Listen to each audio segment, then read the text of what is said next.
And now, News Channel 10's 24/7 local weather first alert forecast.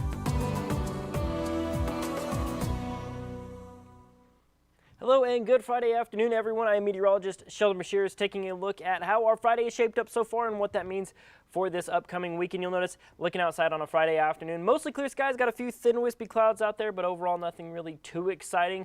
Our morning started out a little bit cooler. We did get down to 26 degrees this morning here in Amarillo. Places like Perryton, Liberal, and Guyman did drop down into the teens. Some places a little bit cooler than others, but this afternoon we did start to see that warming trend really start to kick into gear. We saw 62 degrees here today in Amarillo, while you're seeing 63 in Pampa, 65 in Hereford. Still seeing those temperatures possibly climbing a few degrees in some places here before we hit the peak daytime heating. But looking ahead to tonight and into your Saturday morning, we're going to be waking up to about 35 degrees tomorrow morning.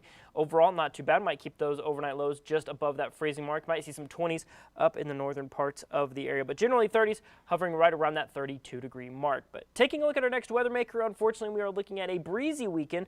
Perhaps maybe not quite as windy as this past Wednesday, but still breezy nonetheless. So this is kind of our current setup right now. You'll kind of notice that the jet stream is kind of calm over the top of us right now, but you'll notice how it shifts here going throughout your Saturday and on into Sunday. You start to see what's called kind of a trough start to dip through to our west. You'll see it start to funnel those winds out of the southwest here in our area. That in and of itself is going to stir up those winds out of the southwest at a pretty high rate, and therefore it's going to be a little bit dry as well. So looking at your wind tracker for your Saturday morning, about 10 to 15 miles an hour, overall pretty manageable, not too bad there.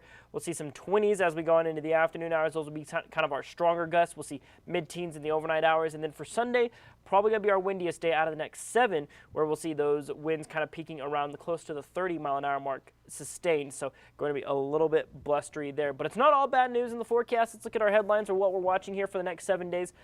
Quiet but breezy weekend. Going to be seeing those temperatures staying pretty warm. We'll take a look at that with our 7-day supercast here in a moment. Temperatures will cool next week and also might just possibly bring in some rain chances going into Wednesday of next week. So looking at our 7-day supercast right here, you're going to see 60s, 70s, possibly a 20% chance of showers going on into your Wednesday, so we're going to be watching that very closely. But up until then, you'll see some 70s scattered in there, perhaps a few 60s as well. Clouds might kind of vary between mostly cloudy to partly sunny, so we'll be watching that as well. But in the meantime, things do look to stay warm and somewhat breezy here for the weekend.